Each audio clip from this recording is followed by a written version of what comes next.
After working as the BBC's defence correspondent for over 7 years, Caroline Wyatt has described her transition to reporting on religious affairs as an intense learning curve. We spoke to her about the challenges and ethical responsibilities that those entering this varied and interesting specialism can expect. I have found this job probably every bit as challenging, if not more challenging, than covering defence. It really has so much to learn about it. I could have happily spent 6 months before I started just reading and getting to know people, making contacts. As it was, I think I had a weekend in between the two jobs, so it's a steep learning curve. For religion, I think it's a question of boundaries and sensitivity in the reporting, and being very aware that religion is a very difficult area because it can strike at the very heart of what people believe in, their sense of themselves, their faith, their culture, the way they view the world. And I think sometimes within the secular media, so outlets like the BBC, but Sky, ITN, the newspapers like the Telegraph, the Times and others, aren't necessarily religiously literate, so they won't necessarily understand why something is a story or if something is a story. And we in particular, I think the BBC, have a duty to be fair to people, to try to be impartial and to try to give a good explanation. I think in religion it's harder to do that than for almost any other subject, because when you talk to people, their faith, their beliefs, their doctrine will mean something different for one Catholic or one Muslim or one Anglican. And people are applying their own prism and their own understanding to something that I may have written without necessarily taking on board the very different ways that other people will look at things.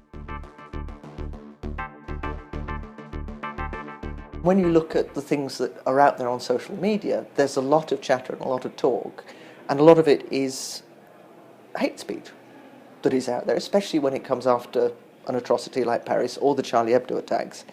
And we at the BBC had a debate about showing the Mohammed cartoons that Charlie Hebdo had published, which was ostensibly the reason why they died. And that was something the BBC has discussed for many years.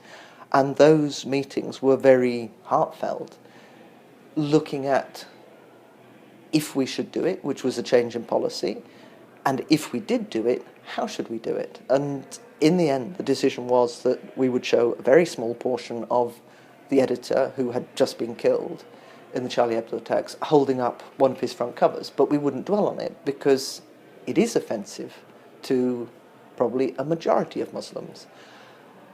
And those are different debates to the ones that we had within defence about what you showed in war. A lot of the things that we debated there were issues of taste. So how much can you show of blood, of wounds, of somebody who's injured?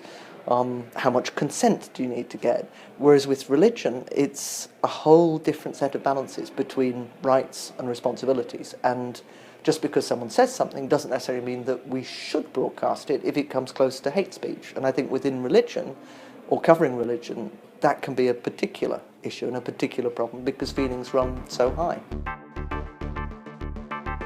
I would say, do a theology degree, know about it a lot more than I did before I started doing it. But actually, it's one of those subjects where I think as long as you're interested in it, it's a joy to learn. So I can go and read all of these books and call it work, which is always good, and talk to lots of fascinating people about their lives, their culture, their religion, their history, where they've come from.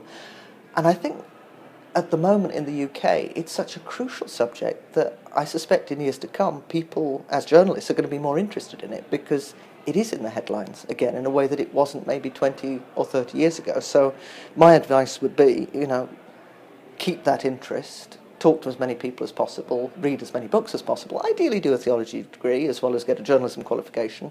And there are lots and lots of good specialist publications out there as well that I think are very, very good to work for if you have that particular interest before doing it for a mainstream publication, because I would really have appreciated that kind of experience myself. So to have had some years just looking at maybe one religion or two religions before being thrown at the deep end to cover all religions. It is very varied, probably even more varied than covering defence was. A day can be anything from lots of filming or an entire day spent editing, but it's always interesting and it's always different, and there are lots of opportunities to do interesting stories about what religion and faith and belief makes people do, what it means to them in their lives, how it affects them. If they don't have the freedom to worship, how that affects them in particular, because that is an issue for many people of many religions around the world. So I wouldn't say there was a typical day, but there's certainly never a boring day.